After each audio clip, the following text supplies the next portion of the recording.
Delala emang waktu pas mau beli drone itu kebetulan juga aku pas mau nikah gitu kan, pas mau nikah akhirnya belilah tuh, beli drone kan. Dah, mumpung belum nikah gue beli drone dulu. Kalau udah nikah siapa tahu dilarang kan, gitu. Karena kan, duitnya udah ada persetujuan istri tuh. Iya, tapi jadi Biasanya nikahnya gitu, ya? ya udah. Jadi Oh, nikahnya, jadi. jadi. Nah terus akhirnya beli drone dulu, terbangin, nonton di YouTube. Dan aku sebelumnya belum pernah pegang drone, nonton di YouTube. Terus, Oh, pas, honeymoon, karena memang, eee, niatnya emang, mau buat honeymoon nanti, kan kita honeymoon-nya waktu itu iya. destinasinya ke Gorontalo, ke Pulau Cinta. Jadi, Oh, aku pikir sayang nih udah bayar tiketnya mahal kan ke Sulawesi heeh. itu, terus, resort-nya juga bagus kayak Maldives-nya Indonesia waktu itu, lagi happening lah, lagi Mhm. awal-awal happening gitu. Ya udah akhirnya pakai drone, terus setelah belajar sendiri, ya udah, awalnya itu. Jadi buat mengabadikan honeymoon di Pulau Cinta gitu Oke. awalnya, itu Niatnya baik. awalnya. Niatnya baik, terus ketagihan, Ketagihan. Tap tap gitu. tapi Jadi, dari dulu memang itu 2016 apa itu 15, Mas? itu 2017 kalau nggak salah, Oh, 17 2017. malah ya? 2017. Aku baru beli drone tuh 2017 November, aku masih ingat tuh. DJI Mavic Pro keluarnya, 2017 November kalau nggak salah. Mmm. Gitu.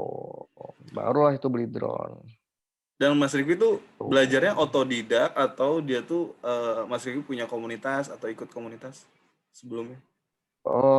Awalnya belajar di YouTube ya. Jadi aku lihat review-review Mavic Pro itu juga sebelum beli sebenarnya mereka kalau di luar negeri kan suka ada barang-barang tuh kayak misalnya Casey Neistat tuh udah punya duluan gitu ya. Iya. Terus ada YouTuber-YouTuber, fotografer atau videografer tuh kadang-kadang mereka udah pegang barangnya duluan. Jadi ngeliat dari situ, belajar dari situ, terus, oh yaudah oke mutusin untuk beli, dari situ belajarnya tapi lewat otodidak, lewat YouTube. Waktu itu. Jadi di YouTube kan banyak tutorial ya, jadi Banyak ya? enak belajarnya, setelah itu baru, istilahnya, itu setelah posting di Instagram, jadi, bikin sosmed juga kalau nggak salah belum lama dari mau nikah itu sih. Nah, terus posting, gimana sih caranya biar, dilihat sama orang lain gitu, ya pakai hashtag, terus mention A, B, C, D gitu ya. Iya. Ternyata ada anak anak komunitas, drone lain yang, lihat tuh gitu. Waktu Mhm. itu hashtag-nya ada DJI Phantom Indonesia, walaupun pakainya Mavic Pro ya. Jadi Iya. DJI Indonesia, DJI Phantom Indonesia. Oh, pokoknya banyak deh. Hashtag-nya tuh berentet gitu. Sampai sekarang aku masih pakai hashtag berentet gitu. Iya. Banyak terus ada yang lihat, terus DM kan, "Oh Mas, Om, nerbangin drone di Gorontalo aman ya Om?" Gitu, "Sinyalnya atau, anginnya gimana?" Ya kalau gua kan aman-aman aja, maksudnya karena emang, nerbangin karena nggak tahu ya, jadi ya udah terbangin aja cuek gitu. Ya tapi alhamdulillah sih aman gitu kan. Mhm. Terus dari situ terus DM, "Om mau nggak, saya masukin ke grup," dulu ada namanya grup Kalong. Jadi sampai sekarang pun masih ada grup Kalong itu, grup, aerial, terbesar se-Indonesia. Jadi, Mmm. grupnya itu ada di daerah-daerah juga ada. Jadi kayak Kalong Palembang, Kalong Medan gitu. Punya cabang banyak, karena pada saat itu belum ada komunitas drone, yang memang spesifik. Jadi mainnya sama apa namanya, sama aeromodeling lah gitu. Nah udah dari situ terus baru kenal tuh yang namanya komunitas. Ya di komunitas juga sharing-sharing sih, gue juga belajar karena dulu kan emang, belum tahu teknik ini itu gitu ya. Ya udah akhirnya otodidak belajar sama mereka gitu. Iya sih, betul, Mas. Ya karena memang Mhm, kalau aku juga sempat belajar gitu, Mas, dari YouTube segala macam, ternyata drone itu ya butuh latihan yang memang harus sering banget gitu ya, Mas, ya. Tekniknya, nah itu harus belajar sama memang orang yang memang sudah melakukan teknik tersebut gitu kan, kayak gitu kan. iya Kalau jadi, kalau cuman di YouTube tuh biasanya kadang ya suka ada aja yang nggak pas gitu kan kadang kan. iya, betul, kadang-kadang kayak settingan, kamera Heeh. ya, kamera terus, kadang-kadang kan kalau di luar negeri kan humidity-nya kan nggak kayak di Indonesia ya, maksudnya kalau di Heeh. Indonesia kan, eee, lembab terus, kalau misalnya sunrise sama sunset-nya itu kadang-kadang suka nggak ketemu tuh, jadi cuman merah doang, habis itu Iya. mataharinya hilang gitu. Ya hal-hal kayak gitu yang memang kayak di tropis emang jadi beda kok, bisa beda ya ininya, apa namanya, hasil footage-nya gitu, videonya kok Heeh. bisa nggak sejernih di Eropa atau di New Zealand gitu kan, ya karena memang humidity-nya juga tinggi gitu, itu Iya, juga benar. pengaruh. Mhm, Tapi kayak Mas Rifki tuh begitulah. punya basic fotografi nggak sih Mas sebelumnya? Jadi sebetulnya basic-nya itu suka ngeliatin foto arsitektur. Dulu Oke. zaman SMA, itu SMA tuh udah mulai gambar. Jadi Oh. SMA itu udah mulai gambar, motor GP. Jadi motor GP itu dulu fairing-nya aku gambar gitu ya, gambar punya kertas sketch gitu. Terus suka gambar sepatu basket tuh, sepatu basket, sepatu bola tuh aku gambar sendiri. Wih. Gambar, terus walaupun nggak direalisasikan gitu ya, jadi tapi, eee, gambar tangan gitu. Terus suka gambar rumah, jadi bikin rumah, desain, kadang-kadang, itu SMA kelas berapa ya, kelas 3 SMA kelas 3 itu ngegambar, ruangan kamar sendiri, istilahnya kayak cita-cita punya kamar pengennya gimana sih, gambar sendiri gitu. Itu udah modelnya kayak yang pakai perspektif itu, pakai gambar perspektif kan. Udah dari situ kuliah enggak, dulu, pas mau kuliah tes 2. Aku dulu kuliah di BINUS, tesnya itu 2, satu DKV, satu ekonomi, dua-duanya keterima. Terus bingung bingung mau kuliah yang mana, akhirnya Iya. karena waktu itu desain itu belum ada S2-nya, jadi belum kalau mau misalnya gini, istilahnya tuh, cita-citanya tuh pengen sekolah tuh yang tinggi ya waktu dulu, Iya. begitu S2-nya belum ada. Ya udahlah ekonomi aja, ternyata udah kuliah ekonomi kan masuk kelas, terus Heeh. aku cerita, "Iya gue dulu, tes DKV diterima Lulus. tapi nggak gua ambil." Wah itu dibegoin satu kelas katanya. "Loh kenapa?" "Karena masuk DKV BINUS itu susahnya minta ampun," dia bilang, "temen gue tuh pada gagal." "Masa sih?" Dia bilang gitu. Iya Kayaknya tahu biasa Mas, bener Mas. aja tapi" Itu bener bener. bener ya? Iya Bener bener, ya? teman-teman Gu gua ada di DKV tuh canggih-canggih sekarang tuh. Kerjanya bagus-bagus, Oalah. emang susah masuknya dulu tuh katanya. Iya, makanya terus dia bilang dari 100 orang yang, tes, mungkin yang keterima cuman 25 gitu. Wih. "Jadi lu bego," kata gitu, "lu bego," katanya, "lu malah ambil ekonomi," gitu. Ya wes lah akhirnya tapi ya gimana, ya udah maksudku, itu kan passion ya atau apa, Iya.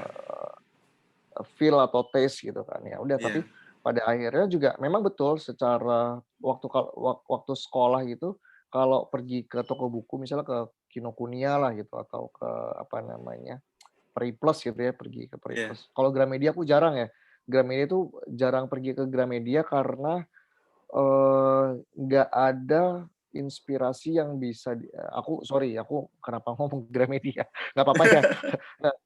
Di Gramedia ada buku impor, tapi nggak sebanyak di Kinokuniya atau di Periplus. Jadi, Iya. eee, itu mengenai arsitektur, mengenai desain, itu melimpah banget tuh di Kinokuniya Dari tuh. luar ya? Memang ada iya, dari luar tuh banyak banget, sedangkan di Gramedia kan lokal, mungkin kalau lokal, lebih ke Asia gitu ya, terus, kalaupun impor nggak banyak gitu, karena kan Gramedia memang pasarnya dulu waktu gua zaman kuliah itu bukan kayak sekarang, Gramedia sekarang kan udah lebih bagus ya gitu, toko buku sekarang gitu. Ya udah akhirnya sering ke Kinokuniya, ya baca itu buku-buku desain, sering. Terus typography juga untuk tulisan-tulisan, desain-desain tulisan. Jadi emang suka visual ya, gitu. Salah jurusan nih, bener.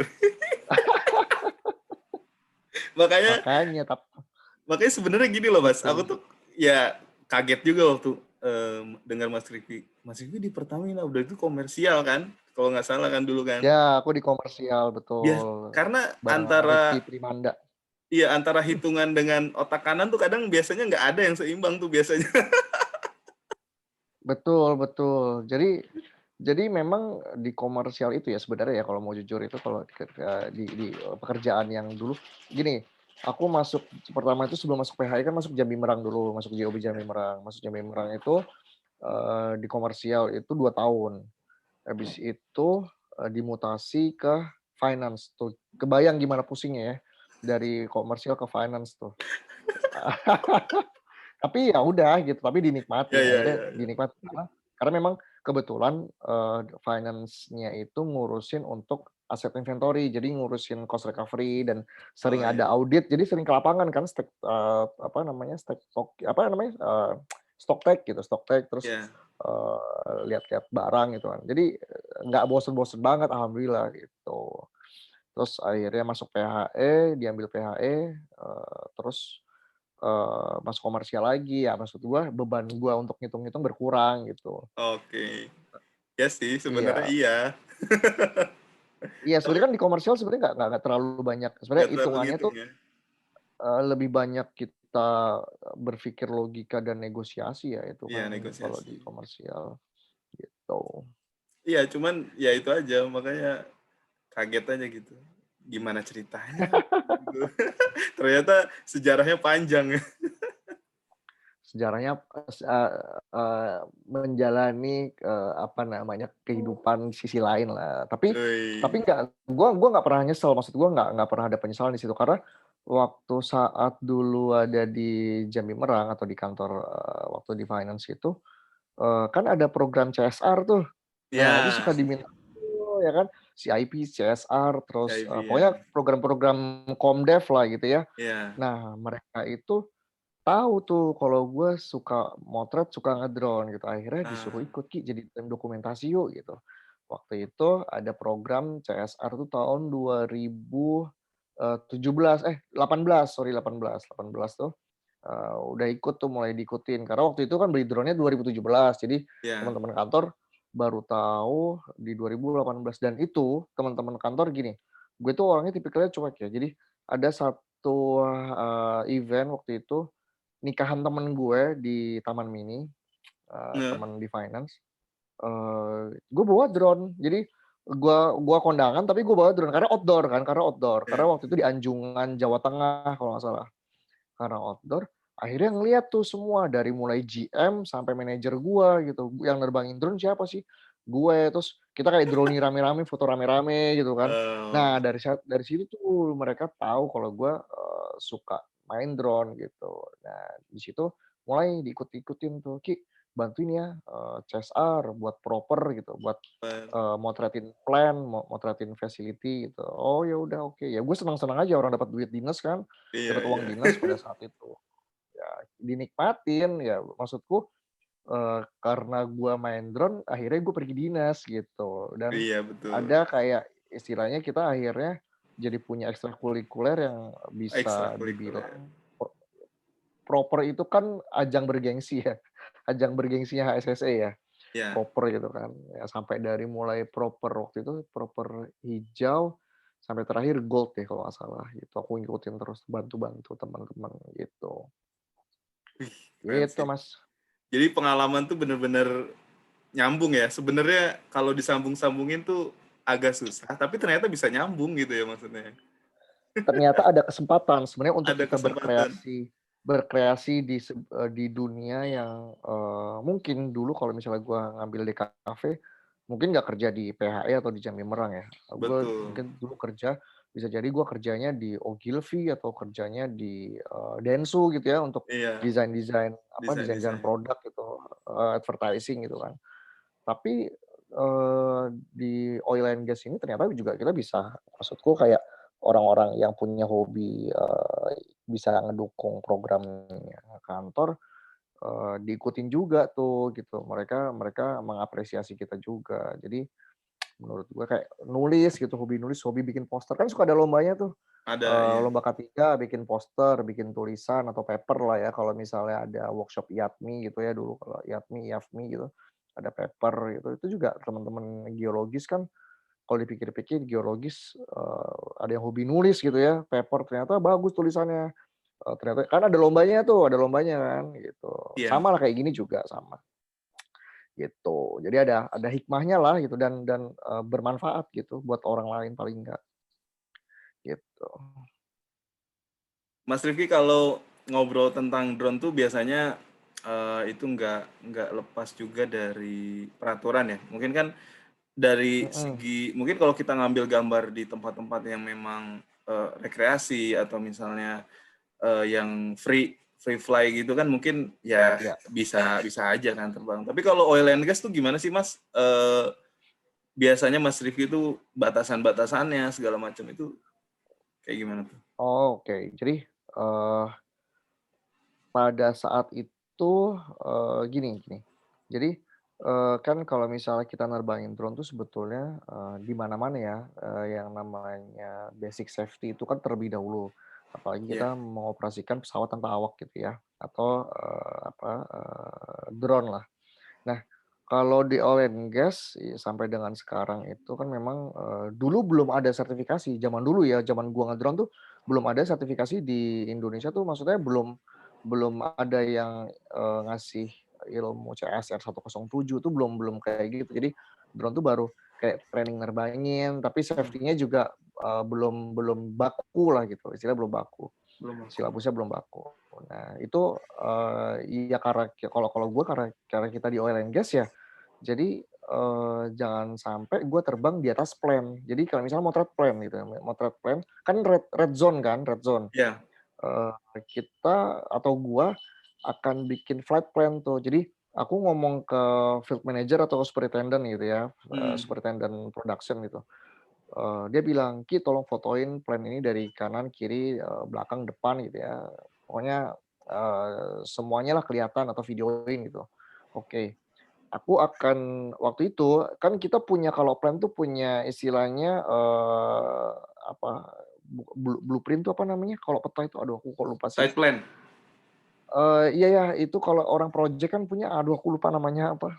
Ini gara-gara resign nih, lupa. Entar, resign ngomongnya entar. Nanti nanti nanti Apa nanti. apa namanya, peta peta peta ini, peta plan tuh apa namanya, aduh aku lupa. Yang biasa orang-orang buat maintenance tuh buat kalau misalnya mau shutdown atau apa. Nah, pokoknya pakai peta lah, pakai peta Heeh, yang memang tersedia pada saat itu, yang mereka biasa, pakai. Akhirnya aku tulis titik-titiknya, gua mau terbang di sini, nanti drone gua terbang ke titik ini, nanti ke mhm, sisi ini, nanti fotonya di sini, terbang ke sini. Nah, mau terbang ke sini, berdirinya dari sini. Jadi bikinnya manual banget, tapi paling enggak oke. istilahnya, mewakili lah, Menggambarkan. menggambarkan bahwa, flight plan kita seperti apa gitu. Nah, setelah itu kita minta si FM dan si superintendent itu tanda tangan, jadi tanda tangannya 2. Oh, Walaupun gua karyawan sendiri ya, gua sendiri karyawan di situ, tapi kalau ada apa-apa kan, ya pribadi jatuhnya, karena kan pilotnya kita tuh. Walaupun mereka yang minta tolong, tapi kan pilotnya kita kan, gitu. Nah, akhirnya dari itu aku masih ingat banget pakai stabilo-stabilo gitu kan, terus mhm, salah bikin lagi gitu. Nah, itu pada akhirnya itu kita tanda tangan sama-sama bareng sama FM sama superintendent pada saat itu. Gue juga tanda tangan, oke habis itu kita terbang. Gua terbang di ketinggian kira-kira berapa, karena, belum bisa nentuin tuh, mau diterbang di 70 meter kah atau 50 meter. Itu iya, belum belum bisa tentuin gitu kan. Nah, jadi range tuh biasanya pakainya range antara 30 sampai 100 meter. Karena kalau plan ketinggian juga kayak Google Map, Bro, jadi kecil iya, banget bener kalau bener. terlalu jauh. Jadi bagusnya tuh sebetulnya deket pagar, misalnya kayak 20 meter dari pagar terbang, tapi terbangnya itu cuman 15 meter, 20 meter. Jadi masih kelihatan, di framing-nya tuh masih bagus Frame. lah gitu. Mhm. Oke. Nah, itu akhirnya dari situ, istilahnya kayak, oh oke ini karena di oil and gas pada saat itu belum ada tuh yang namanya safety regulasi atau regulation mengenai, flight plan untuk penerbangan drone di lapangan, Iya, gitu. kayaknya belum sih, Jadi emang sih.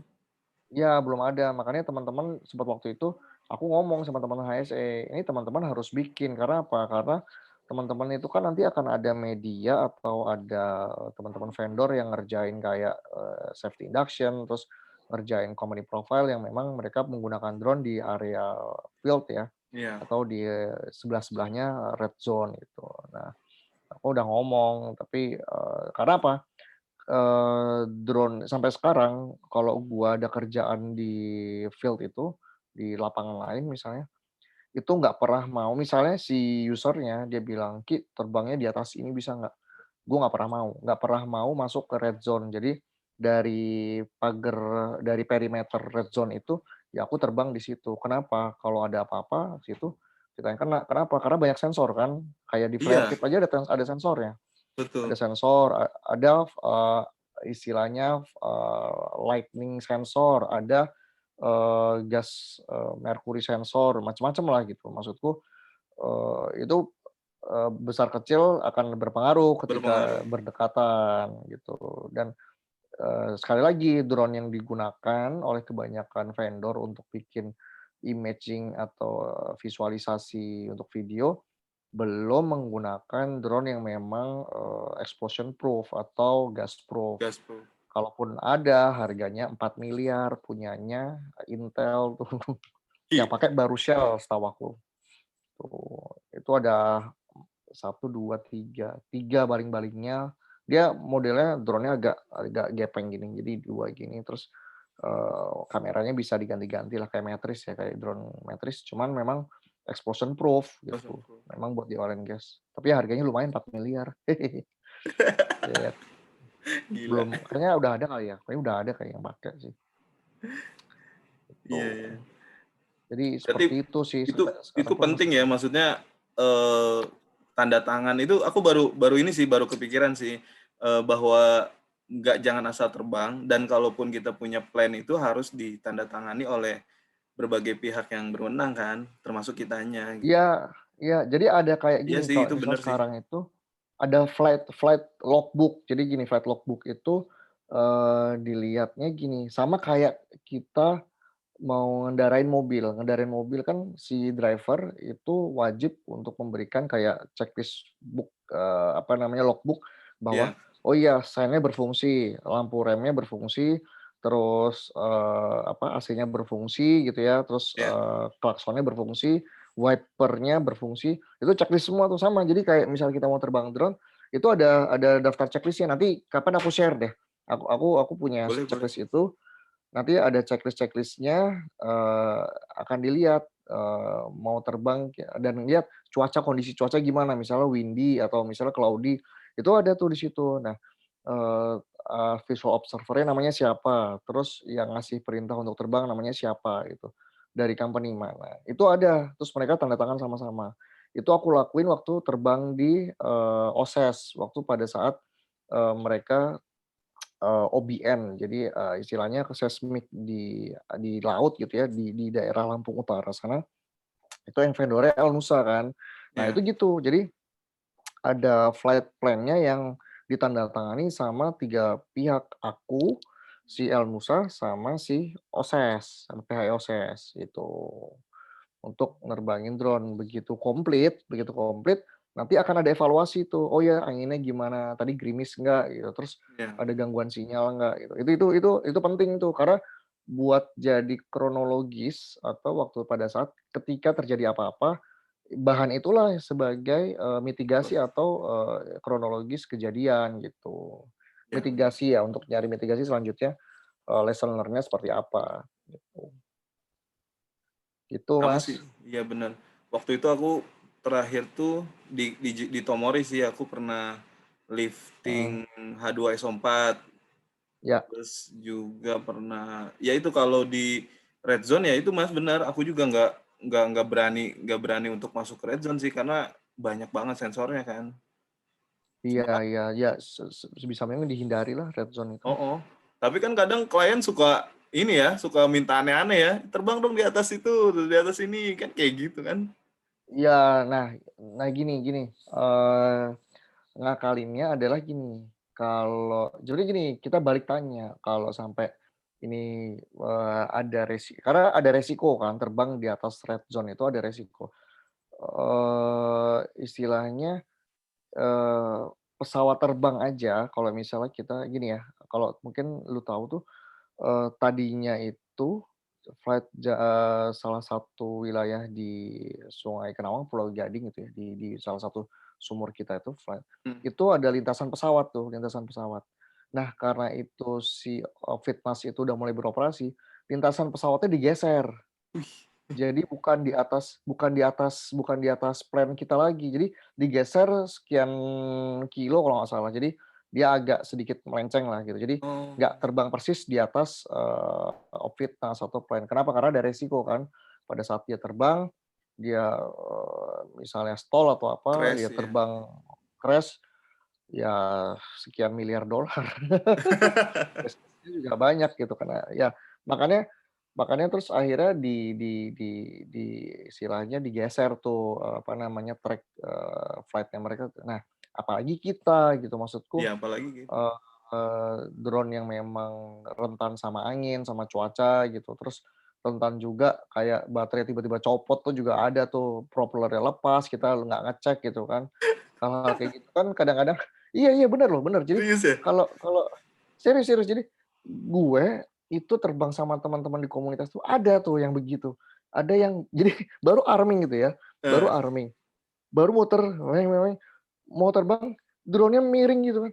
Pas lihat, ya Allah itu propellernya lepas, apa, terbang karena nggak kenceng, Nggak karena, kenceng. eee, nggak kenceng. Jadi gini biasanya biasanya tuh orang yang sering lepas pasang, apa, propeller dari ininya, dari apa, dari motornya, mereka akan lepas terus simpen kan tuh. Jadi waktu Iya. disimpen, eee, nggak kepasang.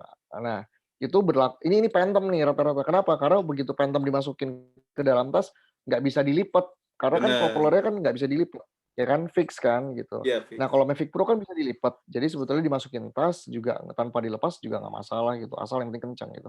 Nah, ini phantom nih. Jadi dia mungkin lupa waktu masang propeller yang satu 2 3 4. Mungkin yang kedua tuh dia udah buru-buru ya, namanya orang kan kalau udah sama komunitas tuh hobi kan, apalagi kalau ngeliat, wah sunset sunset gitu, Iya. udah buru-buru gitu kan. Nah tuh dia lupa satu propeller itu loose, jadi, di sama dia kalau kalau kalau punya Phantom kan ada ulirnya tuh, di ulir gitu, tapi mungkin nggak kenceng kan. Ya udah terbang tuh propellernya satu, drone-nya miring, untung nggak Iya. kena orang kan, kebalik drone. Ya hal-hal kayak gitulah gitu.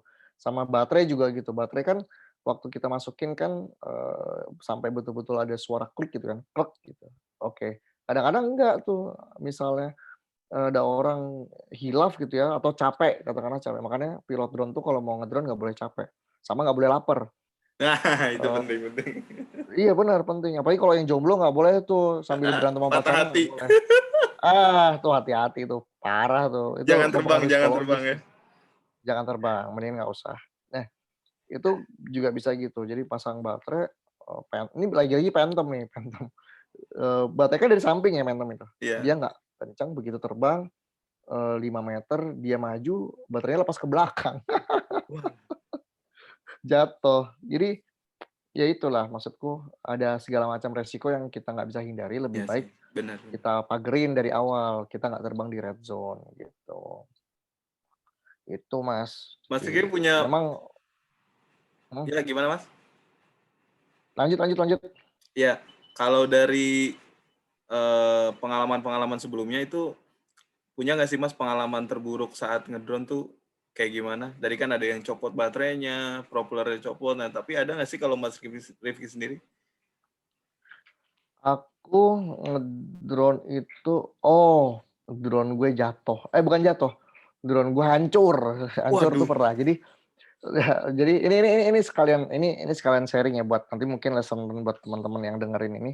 iya iya, Jadi pernah, satu waktu di Jogja, pergi pulang kan aku, asalnya kan Jogja. mmm, Pulang ke Jogja waktu itu, terus sama keluarga bawa drone waktu itu untuk mau, kalau nggak salah namanya apa ya, aku ada satu tempat itu,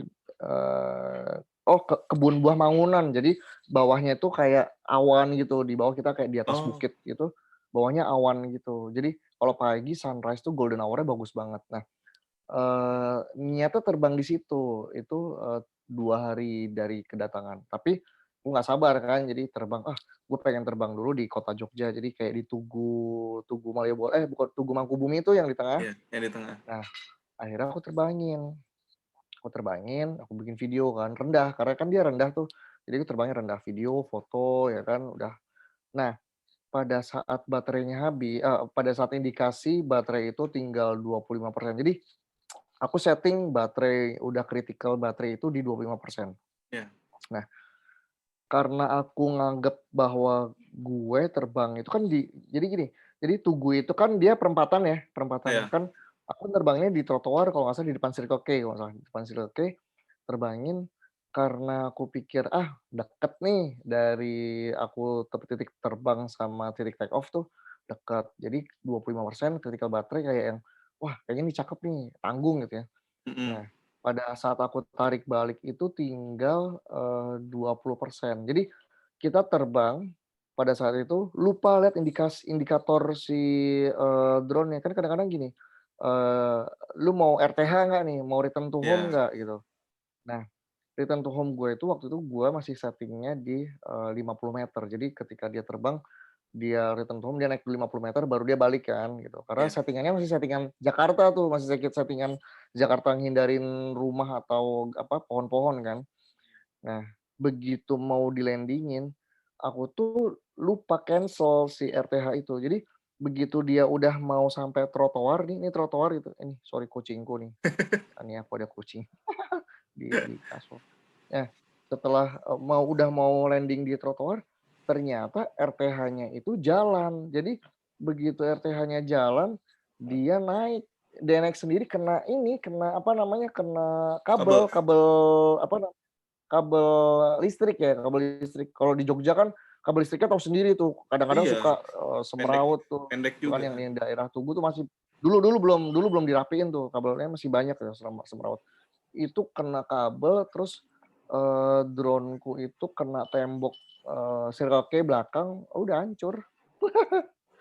Jadi kameranya kalau nggak salah itu, ketinggalan di atapnya Circle K. Jadi drone-nya nabrak tembok, kameraku itu mental ke mana, tapi kayaknya masih di atas gitu dan kalau mau ngambil harus calling damkar kayaknya untuk naikin tangga ke atas itu. Habis itu drone-nya jatuh, udah pecah dan harus dipakai lusanya untuk kayak kita pergi ke kebun buah Mangunan untuk bisa nggak jadi deh. inilah bikin video sama keluarga. Jadi, jangan Jadi sedih, jadi. Jadi, waduh, pada akhirnya gue cari drone baru. Jadi jadi, siangnya itu, sorry, jatuh, itu paginya itu jatuh, muka gue pucet kan. Gua kolek yang bisa gua ambil, bodinya masih ada, baterainya udah pecah, isinya udah retak nggak bisa dipakai, remote kan masih ada tuh, tapi kamera udah nggak ada kan, kamera udah iya. pecah. Ya udah akhirnya terus nggak lama langsung lihat Tokped, lihat Tokped. Pokoknya jangan sampai ketahuan nyokap gua kalau drone gua baru jatuh gitu. Jangan sampai ketahuan istri gue kalau drone gue baru jatuh. Ya udah, akhirnya gue lihat di Tokped, ternyata ada yang jual, Mavic Pro. Waktu itu gue belinya combo yang pertama kan. Nah, Heeh, yang kedua belinya yang basic, karena aku masih punya baterai 2 kan, masih punya iya, baterai akhirnya aku beli yang basic. Ya udah langsung beli, waktu itu belinya dari Bali, ready stock, barangnya ready stock, Bali, langsung kirimnya kilat. Saat itu pesan, besoknya udah ada. satu hari ya berarti pengirimannya? 1 hari, Bali Jogja tuh 1 hari, karena gua minta yang ekspres kan, yang cepet. Besoknya udah ada, langsung unboxing lagi, di setting, terbang, tes, oke, ya udah terbang. Besoknya ke kebun buah Maunan, iya pakai drone baru. Nggak ada kapoknya emang. Iya, dan dan dan itu bangkainya gue simpen di rumah eyang gue itu mungkin hampir hampir setahun kali bangkainya. Gue minta minta jadi, eyang gue itu di rumah tuh ada kayak pembantu kan, ada kayak Mhm, kayak asisten rumah tangga tapi laki-laki kan. "Mas, ini jangan bilang siapa-siapa kalau drone gue jadi bangkai," gitu kan. iya, "Simpenin dulu ya, nanti kalau ada uang aku benerin," gitu kan. "Iya Mas, siap." Akhirnya titiplah ke dia, itu mungkin hampir setahun kali ya, hampir setahun lah, gitu. gila. Hampir setahun. Dan setahun dan itu dibenerin, itu jadi gini, itu gue benerin, karena si spare part-nya kan udah murah tuh, si kameranya udah murah. Dulu harganya mungkin masih sekitar 6-7 jutaan, waktu gue benerin tuh harganya udah 3,5 juta. Karena kan Mmm, udah lewat setahun kan, udah hampir setahun. Nah, gue benerin tuh di Kelapa Gading, gue minta kirim dari Jogja, terus istri gue kaget, "Kok ada kiriman drone lagi?" Gue baru cerita. Gue baru cerita, ketahuan. Nah, gue benerin itu, Kenapa? Karena drone yang lagi gua pakai sekarang, mau gua jual di Jeddah. Jadi ini, ceritanya menarik, jadi bersambung. Drone yang gua pakai sekarang, yang istilahnya Heeh. gua beli baru tadi itu kan abis itu sama istriku kan umroh ya, pergi umroh gitu. Nah, waktu mau pergi umroh itu, gue nyari tuh, suka nyari di Instagram kayak hashtag-hashtag kayak Saudi drone gitu-gitu lah, kalau kata di Iya. sini tuh kayak Jakarta drone gitu. Ternyata mereka ada satu orang di sana yang ngedrone tuh di Saudi. Di Saudi, Jeddah, dia ngedrone tapi pakai Spark.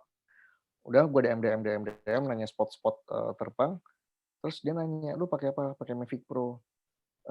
"Boleh nggak drone-nya gue beli setelah lu pakai di sini?"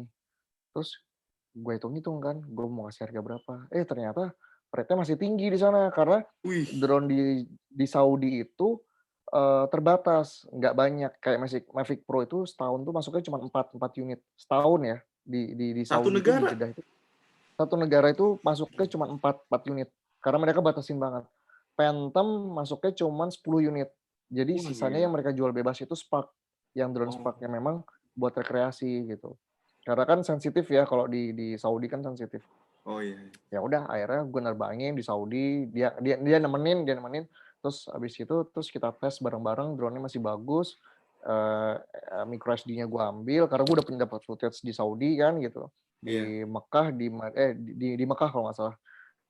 Habis itu terus drone-nya dia beli. Gue beli waktu itu 15 juta, gue jualnya 14 juta, jadi turunnya cuma 1 juta. Gua kira lu jualnya 20 juta. Enggak, jadi turun tapi cuma 1 juta gitu, turun tapi 1 juta, cuma 1 juta. Jadi masih It untung sebenarnya, untung, ya, karena ya, gue bener. makainya kan udah setahun. Kan gue makainya udah setahun dan baterainya Oh, udah semua gue kasih dia lah setahun. udah setahun, jadi turunnya cuma 1 juta gitu. Wah, itu sih untung kalau gitu mah. Jadi gue pulang ke rumah bawa duit, Iya. bawa duit dolar gitu. Ya itulah cerita paling istilahnya cerita gue dari yang nerbangin crash, ternyata, ada hikmahnya dibeli sama orang, sama orang Jeddah sana, gitu. Tapi kalau gue pernah punya pengalaman di field, Mas, di Tomori. Mhm, mhm. Jadi kan di sana tuh Mhm, mhm. gue pakai Mavic 2 Enterprise. Heeh, Tapi karena jadi kalau misalnya gue off, nah itu tuh yang nerbangin tuh ada orang-orang back to back gue, tapi yang orang oke. asli sana gitu kan. Iya, iya, iya, iya, iya. Nah, tapi mereka tuh nerbanginnya pakai Mavic Mini untungnya. Oke, Heeh, iya, iya, karena gue iya. nggak ngebolehin dia pakai Mavic 2 Enterprise, ngeri lah maksud gue gitu, harganya kan Iya, lumayan iya. juga kan. Nah, Mhm, itu drone itu ketika dia lagi patroli ke jalur pipa, ceritanya nih. mhm, Nah, mhm, terus tiba-tiba itu kalau cerita dia sih, mhm, tiba-tiba jarak pandang itu padahal nggak jauh ya, sekitar 20 meter apa berapa lah, 10 meter atau segituan. mhm. Itu tiba-tiba si drone itu jatuh. Cek gitu. Oke. Tapi Heeh, dalam heeh, heeh. kondisi baterainya nggak habis dan sinyalnya juga Masih nggak loss. bagus ya? Heeh. Oh, bagus lah istilahnya. Nah itu gue lihat kan ada rekamannya kan, setelah ketemu tuh drone-nya ada Iya. rekamannya. Nah emang tiba-tiba jatuh, kayak ketabrak sesuatu gitu. Oh, ini Burung mungkin mungkin ya. ya, kadang-kadang, di antara kan kalau ROW kan atau di jalur pipa itu kan, ada sebentar, ROW-nya dekat sama sungai nggak? Nah deket. Nah, Itu kenapa ya Mas? eee, mak jadi gini, setiap tempat yang berdekatan dengan sungai, Heeh. itu pasti ada istilahnya, kawanan burung-burung walet seriti itu loh. Walet Hmm. Seriti. Makanya kalau teman-teman di sana kalau dekat-dekat sungai nggak tahu ada yang bikin sarang burung walet nggak sih yang gede rumah yang Ada tinggi itu? ada ada. Nah banyak kan banyak kan? Banyak di situ emang. Iya karena Burung berarti ya? karena betul, karena walet Seriti itu atau walet walet itu sukanya di daerah pesisir-pesisir, sungai. Makanya aku tanya dulu tuh, tadi aku tanya dulu, RW-nya dekat sama sungai nggak? Kalau Iya dekat sama deket. sungai, oh ya udah, iya berarti itu. Jadi, kemungkinan di luar mistis ya aku, soalnya kalau mistis kayaknya juga gua nggak bakal mau nerbangin drone di hutan sih. Jadi, istilahnya istilahnya, secara secara kejadian itu bisa jadi kesenggol tuh sama burung. Jadi jatuh kenapa? Karena propellernya nggak cukup kuat untuk, muter. Iya, Karena kan motornya kecil kan, jadi iya kecil. Mavic Mini itu motornya kecil banget, ringan banget Mhm. tuh. Eee, Istilahnya kita aja kayak nyenggol Mavic aja, kita sakit, Mavic-nya jatuh gitu. Kalau Iya. Mavic Mini ya, tapi kalau Mavic Pro enggak, begitu nabrak kita, ya dia masih mau muter tuh, karena memang kapasitas motornya kecil banget, si Mhm. Mavic Mini. Jadi kemungkinan bisa jadi itu, kesenggol burung atau pas, ada satu kotoran burung netes gitu, terus kena propellernya Iya juga mungkin aja bisa. ya. Jadi makanya tadi aku tanya, "Dekat sungai nggak?" Gitu.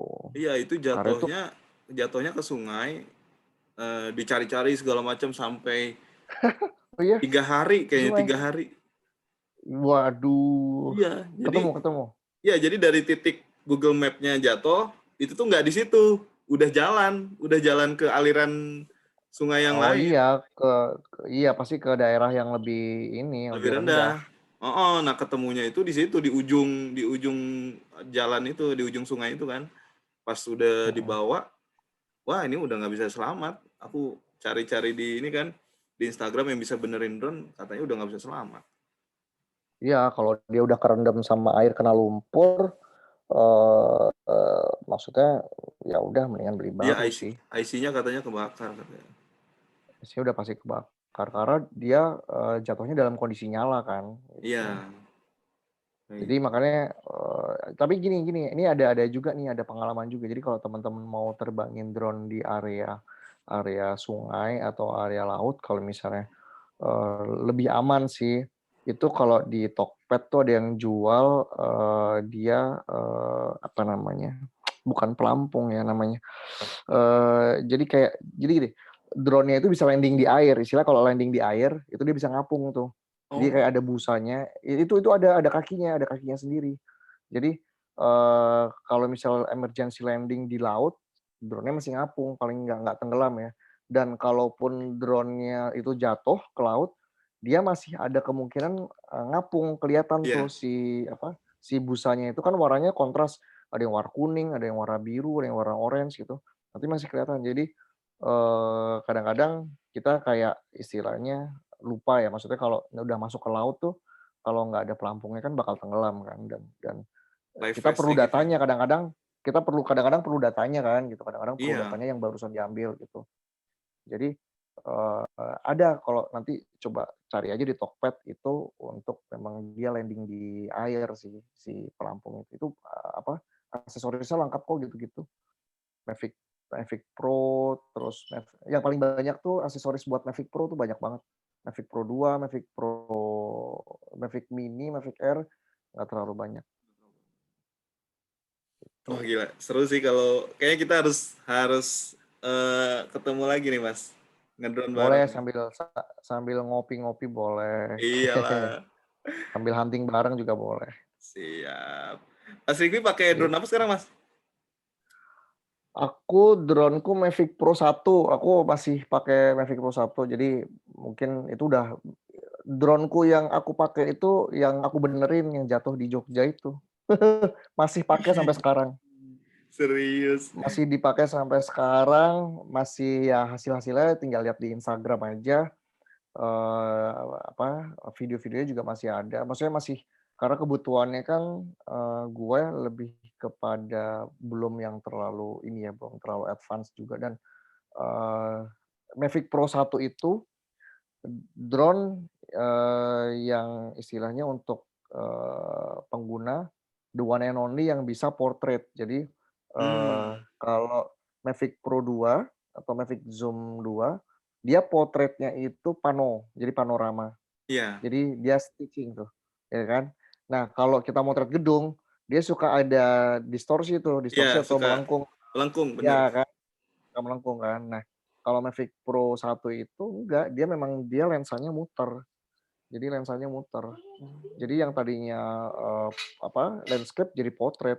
Jadi kalau aku ngambil gedung, bisa lurus gitu dan nggak usah koreksi lah istilahnya. Koreksi di editing tuh nggak terlalu Nggak terlalu ribet ya. banyak, Mhm. paling lebih ke warna Makanya aku kayak masih gitu ya. pakai. Ya, jadi aku masih pakai sampai sekarang karena aku motret gedung. Iya iya iya. Karena motretnya motret gedung, jadi masih kepakai banget, gitu. Bahkan belum mau ganti kali ya. Itu yang pertama itu, terus pakai drone FPV juga, drone Iya, yang kalau FPV di ya. video masuk-masuk, ke dalam gedung gitu ya, buat buat apa, kerjaan properti atau, di tempat-tempat yang sempit, aku pakainya pakai drone FPV, jadi video sih, lebih ke video, gitu. Jadi 2 sekarang, Sekarang ada yang aerial, DJI juga DJI ada pakai. FPV ya, Mas? FPV. Ada FPV-nya juga DJI, tapi lebih ke dia lebih ke alam ya. Jadi kalau terbangnya memang kalau di iklannya kan nggak pernah tuh drone Di gedung DJI nggak yang ada itu ya? terbang di indoor tuh nggak pernah. Jadi memang terbangnya di pantai atau di gunung atau di kaki bukit gitu. Karena memang, drone aerial kayak Mavic Pro, Phantom kan dia manuvernya nggak bisa kayak FPV ya, nggak bisa, maksudnya nggak bisa ekstrim gitu. Nggak bisa yang betul-betul ngikutin tebing gitu dan beloknya kan beda. Kalau FPV itu beloknya kayak kita naik motor GP Sliding tuh beloknya sliding. bener-bener iya, sliding gitu. Jadi, ikutan miring tuh, horizonnya ikutan miring kan, ikutan miring. Jadi main juga. Jadi, itu memang untuk yang istilahnya footage-footage yang, bisa dibilang mau ngambil adrenalin dari satu scene ya, gitu. Mmm, Tapi nggak bisa dipakai indoor, jadi aku nggak beli. iya, makanya kemarin tuh, Nah, wih ini bagus juga nih. iya, Nah, gitu. Kalau Mas kalau aku Rifki belum ada kebutuhan itu. Mas Ya. Rifki, eee, masuk ke kenapa resign? Wah, ditanya juga nih kenapa resign. Nggak, Oke. soalnya sebenarnya gini sih, apakah itu cita-cita yang tertunda, ya kan? Ya. Atau memang sudah saatnya atau sudah waktunya, sudah cukup gitu istilahnya, "Oke, sudah cukup gue menimba ilmu di PHE," misalnya kayak gitu kan. Nah, atau gimana sih Oke. Mas, menurut Mas Rifki itu pandangannya? Jadi gini ya, eee, kita kerja itu kan ada fasenya tuh, ada fasenya 5 tahun, 10 tahun gitu ya, 3 tahun, 6 tahun, terserah mau ganjil, mau genap gitu, mau 2 tahunan, 3 tahun, atau 5 tahunan. Di Pertamina itu kan, ya waktu gue mau resign sih dibilang, "Lu ngapain sih semua orang ngantri mau masuk Pertamina nggak diterima, lu malah resign," dia bilang gitu kan, kata bos gue gitu kan. "Lu orang gila, lu resign-nya waktu pandemik." Jadi waktu Iya gue iya bikin iya, lu resign-nya pada saat pandemik. Dan gue bikin, masukin ke IG story gue waktu gue resign tuh, after 10 years gitu ya. iya Itu yang nonton 2 kali lipat, yang tadinya biasa cuma 3.000 view gitu ya di IG story, sekarang nonton tuh hampir 8.000 kali, dalam waktu 6 jam ya, 6 jam tuh hampir 8.000. Jadi yang tadinya nggak pernah lihat, kok sekarang lihat nih orang gua nggak kenal, karena gue penasaran kan, ya. iya Nah, jadi gini, istilahnya kalau di perjalanan karir tuh ketika kita udah masuk ke fase-fase istilahnya, mestinya nih kalau gua hitung masa gua sekarang, oh, gue bisa jadi yang gue pengenin berapa tahun lagi sih targetnya, misalnya jadi manajer, jadi asmen gitu kan. Begitu gue hitung-hitung, wah kayaknya setelah transformasi yang kemarin, iya iya kayaknya makin panjang nih perjalanan yang gue mesti tempuh gitu kan. Karena semuanya kan jadi satu engagement iya gitu kan. Nah, tapi di sisi lain juga gua kan di luar kegiatan kantor kan memang selain memang, bisa dibilang sebagai konten kreator atau, profesional fotografer atau videografer, ada sampingan kan, ada sampingan dan itu gua istilahnya, gua udah maintain itu dari tahun 2017 lah ya. Sejak lead drone itu gua udah maintain gitu-gitu, udah mulai itu. Di situ kan ada kayak istilahnya gua lihat nih perjalanan gua berkarir di bidang yang ini tuh lebih pesat ternyata daripada yang gue kerjain, office hour gitu, lebih pesat. iya Padahal yang ini gue sambi nih, bukan gue seriusin gitu ya, gue sambi. Sampai pada akhirnya ada value-value yang gue bisa dapetin ya, maksud gue dari gue yang tadinya belajar-belajar, ikut lomba foto juara gitu ya, terus jadi juri, terus ngisi kelas juga sampai pada tahap ngisi kelas. ngajar gitu ya. Waktu itu terakhir ngajar di PHE, selama waktu pandemi itu aku ngajar di PHE itu, ngajar, konten untuk ngisi konten dan fotografi. Terus juga istilahnya di kantor tuh udah nggak boleh, "Lu udah nggak boleh ikut lagi lomba pokoknya, lu nggak boleh ikut lomba, lu lu kalau lu ikut lomba kasihan yang lain, kasihan tiap kali ada foto lomba, ah lu lagi yang juara," gitu. Jadi istilahnya, ya udahlah gitu, gua ya oke, gua nggak ikutan gitu kan. Bahkan mereka kayak, kapan lah ngajar teman-teman kita sendiri gitu di PHE gitu. Oke, terus di, kegiatan proper pun juga gitu, kegiatan proper juga, jadi gini, gua itu gua bikin terpisah dari yang vendor, dipakai di Jambi Merang dulu. Jadi Oh, kalau di tempat kita kan ada vendor tuh, biasanya vendor yang heeh, memang untuk program-program proper atau program-program, apa, untuk masyarakat tuh ada beberapa, misalnya ada 3 iya, program A, B, C. Nah, si vendor itu kan memang untuk meng-highlight 3 itu sebagai kemasan, perusahaan untuk ke stakeholder kan, termasuk ke iya, KLHK gitu.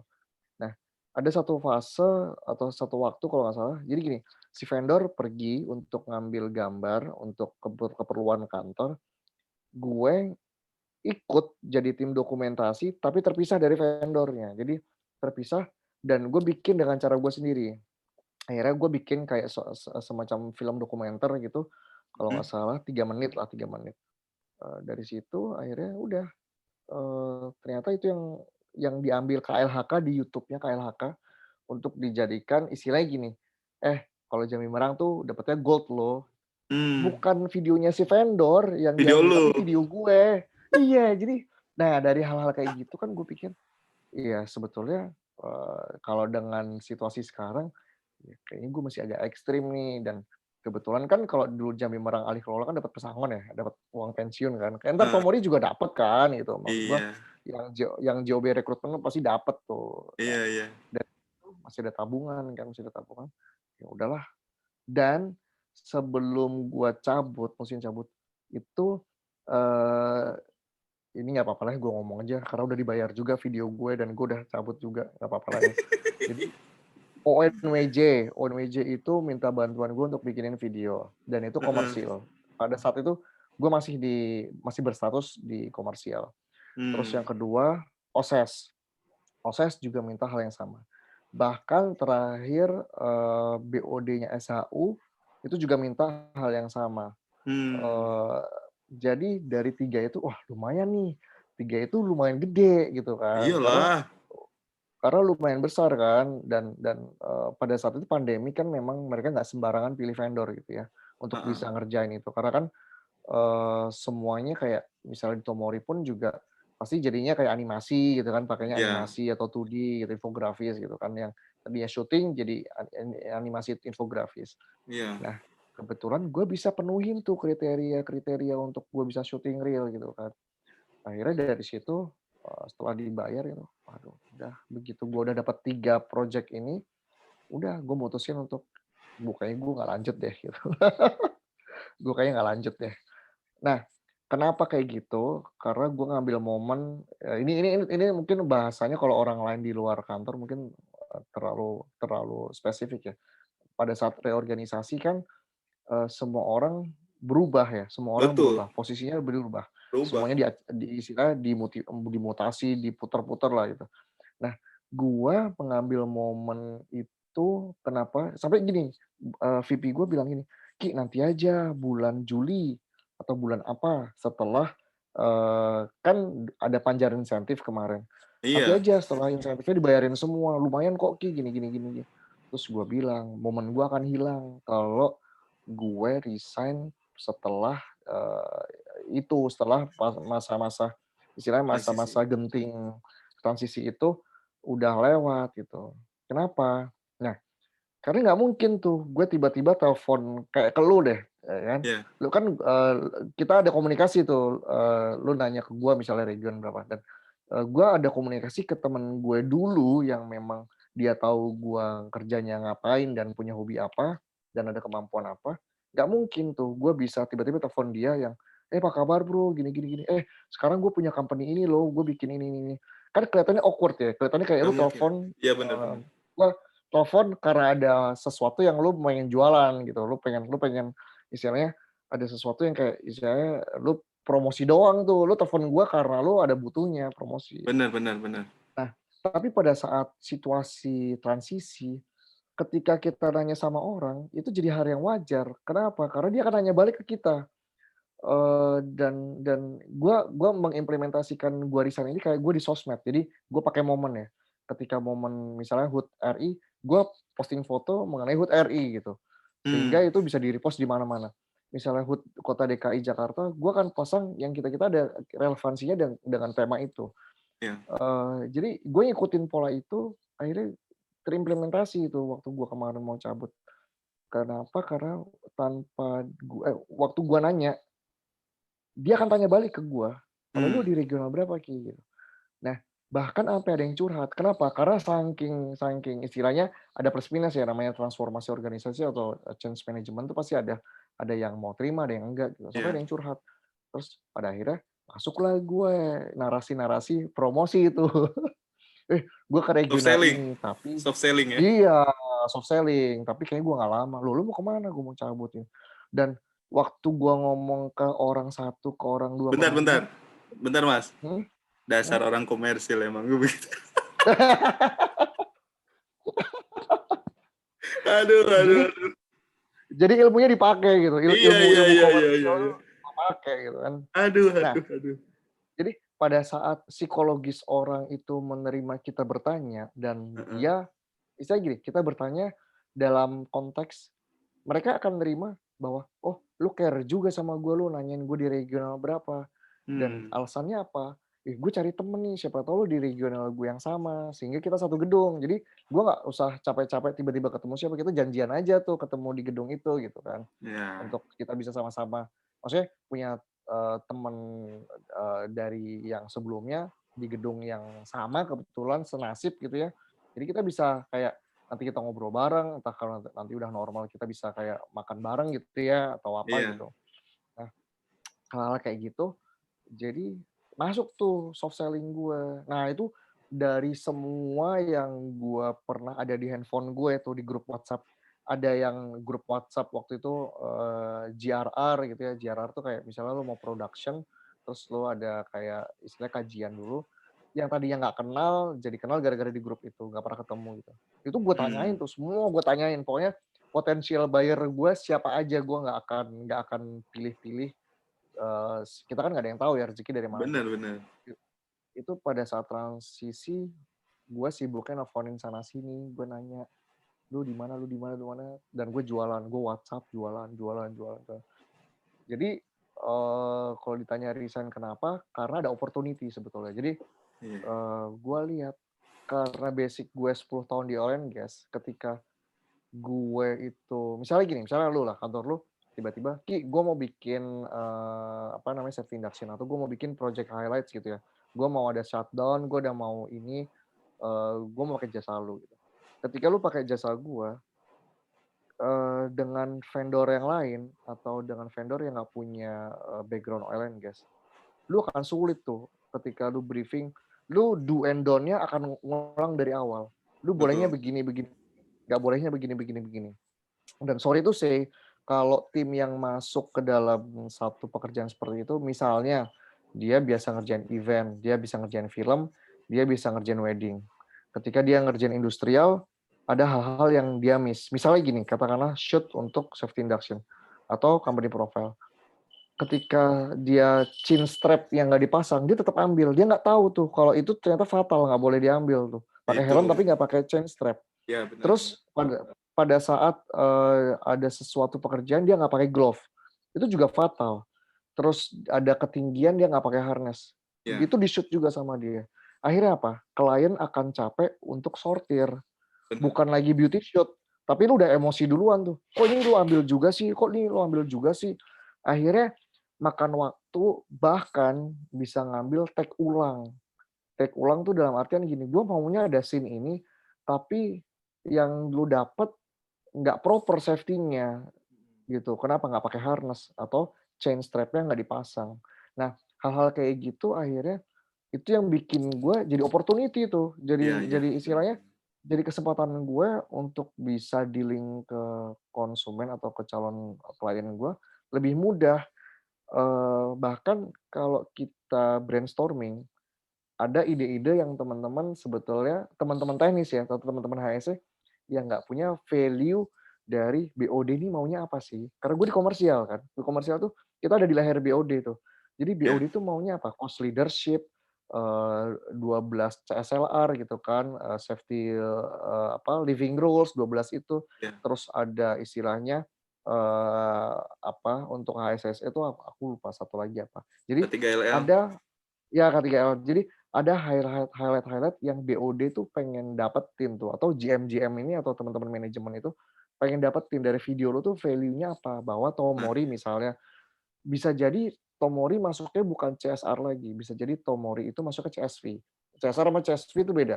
CSR itu ketika kita kasih bantuan, mereka bisa hidup, berkembang, itu CSR. Tapi kalau udah CSV, ketika itu bisa berbalik ke kita, ke hmm. istilahnya ke si K3S atau si, pemilik perusahaan, itu namanya CSV. Jadi, gue jadi ngajarin CSV nih.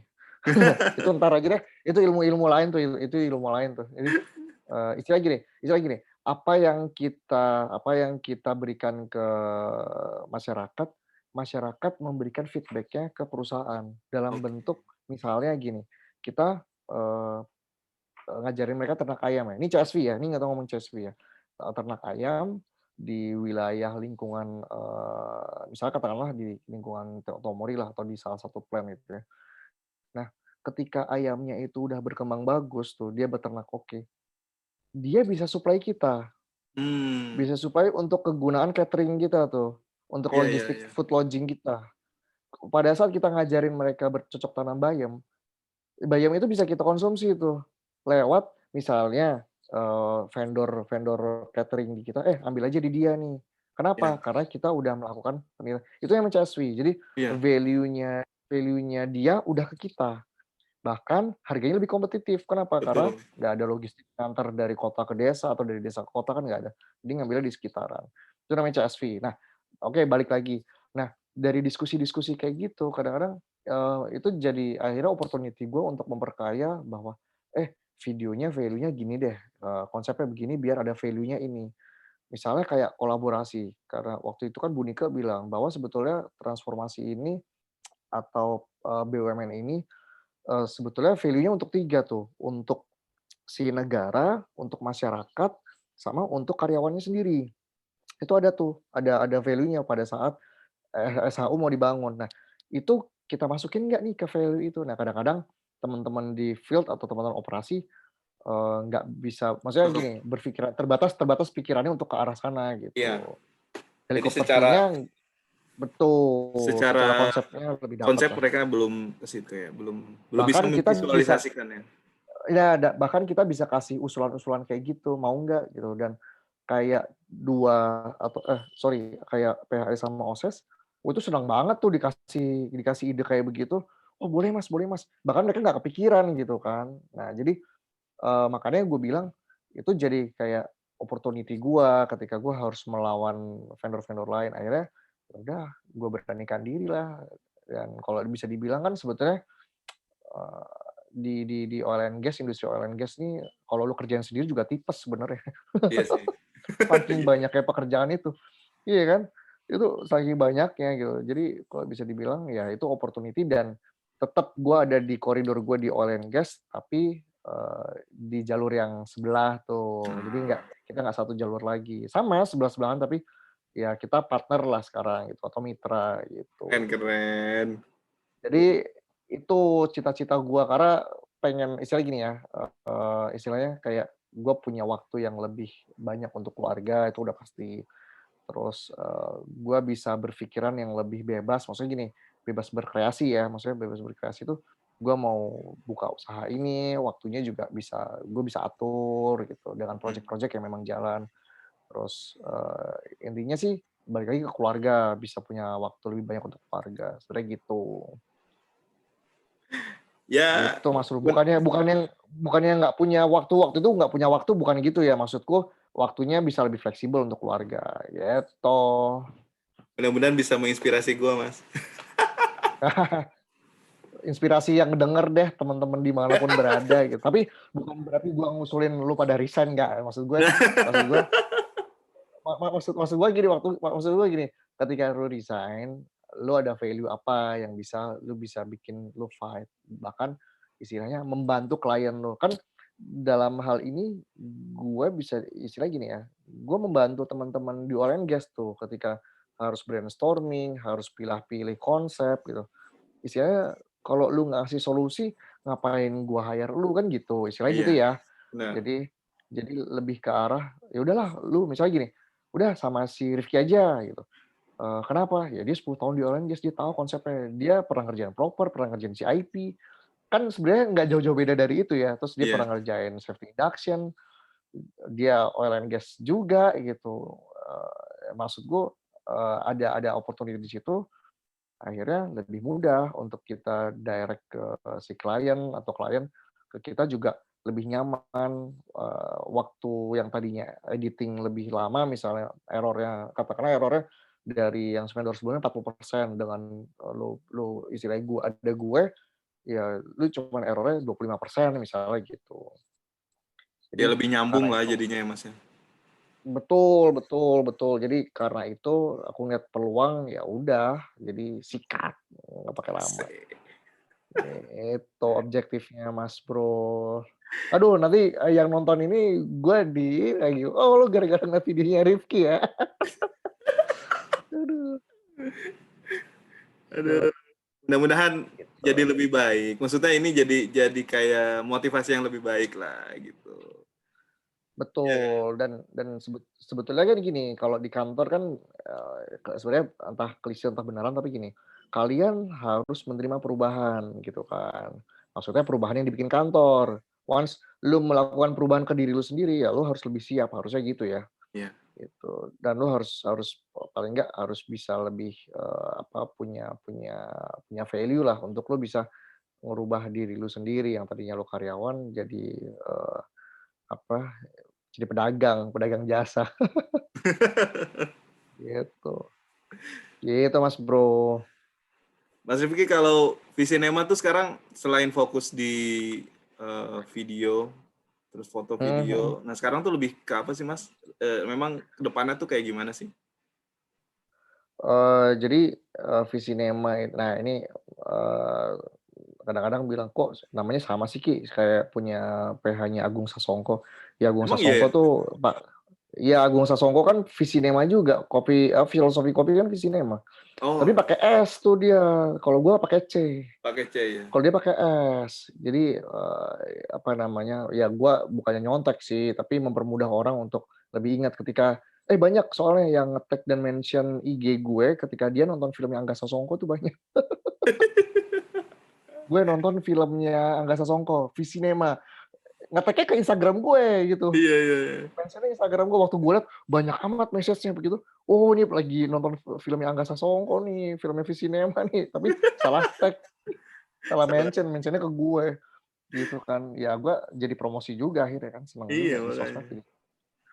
gitu, apa namanya, sekarang, sebetulnya bukan company ya, ini lebih ke arah, pribadi gue. Jadi sekarang kan lagi, kita kolaborasi sama Pemprov ya, sama Pemprov DKI untuk bikin buku. Jadi buku yang kemarin tuh, kita bikin buku selama pandemi. Jadi, judulnya Potret Jakarta Melawan Pandemi 2020. Nah, karena sekarang pandeminya itu alhamdulillah gitu ya, maksudnya masih ada tapi udah lumayan lumayan bisa ditanganin gitu ya, sehingga kita bikin tema nih bulan ini temanya itu, Jakarta Bangkit gitu. Jakarta Hmm. Bangkit tuh kita sesuai sama yang Pak Gubernur DKI kemarin sebutin tuh, ada temanya bahwa HUT DKI tahun ini itu Jakarta Bangkit, karena ngelihat dari 2020 itu masa pandemi, 2021, udah masuk ke fase Jakarta Bangkit gitu. Nah, dari situ kita kolaborasi sama Pemprov untuk bikin buku foto. Jadi, buku foto itu isinya, potret-potret Jakarta ketika ada di masa 2021, termasuk kayak misalnya vaksin, suntik vaksin. Ada kegiatan vaksin, yaitu ada momen-momen vaksin kita foto, kita masukin. Terus kayak yang tadinya tempat bermain yang tadi ditutup, sekarang udah dibuka, dibuka. kita kita foto kita abadikan dalam bentuk foto, dimasukkan ke dalam buku gitu kan, bahwa lu naik biang lala pakai masker, naik roller coaster di Dufan pakai masker. Jadi hal-hal kayak gitu yang mau kita nanti sampaikan di buku. Nah, kita kolaborasi sama berapa fotografer ya, gue lupa. Yang sekarang belum kekumpul sih, lagi kurasi sebenarnya. Sekarang lagi kurasi gitu. Nah, jadi terdekatnya itu di luar yang ini ya, di luar apa, projeknya oil and Oil and gas gas. gitu. Jadi ya istilahnya biar sama-sama balance lah antara bisnis sama ada value sosial lah. Nah, itu kan sebenarnya buku ini dipakai literasi. Kita nggak tahu tuh Instagram, Facebook 10 tahun lagi masih ada atau enggak tuh kayak Friendster kan kita nggak tahu. Nah, Betul. salah satu media kita untuk mengabadikan itu sebagai legacy kan satu-satunya Buku. dengan cara buku, bikin buku gitu. Yang nggak pernah mati Nah, kan. betul, dan buku itu jadi bahan literasi nanti ketika nanti kita udah nggak ada nih, Iya. usia-usia kita udah nggak ada meninggal nanti, mungkin cucu atau cicit kita nanti, "Oh, Jakarta atau Indonesia dulu pernah ada ngalamin pandemi ya." Ketika pada saat itu yang namanya Instagram nggak ada, Facebook nggak ada misalnya gitu ya, udah bergeser, salah satu, istilahnya history dari kota ini bahwa dulu pernah mengalami pandemi, itu bisa dibaca di buku, karena isinya foto-foto kan. Dan itu bisa jadi literasi pembelajaran untuk nanti penelitian. Jadi, teman-teman yang sekolah mengenai kesehatan masyarakat, terus teman-teman yang mengenai ekonomi, kan ngomongin ekonomi kan mengenai politik tuh juga ada tuh, pandemi kan pasti berpengaruh. Jadi hal-hal kayak gitu bisa jadi bahan edukasi gitu. Jadi lebih lebih ke ya lebih selain project lu yang di oil and gas berarti itu lebih ke sosialnya ya. Yang sama Iya, Pemprov kemarin ya. betul, jadi dan buku itu tuh aku juga kaget tuh, buku itu tuh akhirnya dikirim ke Amerika kan, dia kirim ke Amerika tuh berapa biji ya, ada di, National Library-nya di Washington DC, karena apa, untuk pelajari, bagaimana pandemi di Jakarta gitu. Karena di wilayah kan masing-masing negara dan masing-masing kota kan punya penanganan beda-beda tuh untuk pandemi ya kan, Iya. punya penanganan yang masing-masing stereotipnya beda. Nah, jadi mereka bisa belajar tuh, bisa lihat dari salah satu buku yang memang kita kirim ke sana gitu. Mudah-mudahan menginspirasi atau ya jadi inspirasi gua sendirilah, ya jadi maksudnya Iya. ada sesuatu yang bisa teman-teman dengerin gitu ya. Tapi, kalau denger, "Wah lu resign gara-gara dengerin Rifki." Enggak, gua ngajarin itu. Itu karena kebetulan, karena memang situasinya sama opportunity-nya ada di satu ruangan atau ada di satu masa gitu. Jadi jangan main resign aja, Jangan ambil jangan. keputusan sepihak ya. Ya maksudku jangan karena misalnya gini, misalnya karena lu nggak suka sama seseorang atau nggak suka sama atasan atau nggak suka sama kerjaannya, terus lu tiba-tiba, "Oh gue mau resign," gitu. Enggak, sebetulnya, resign tuh,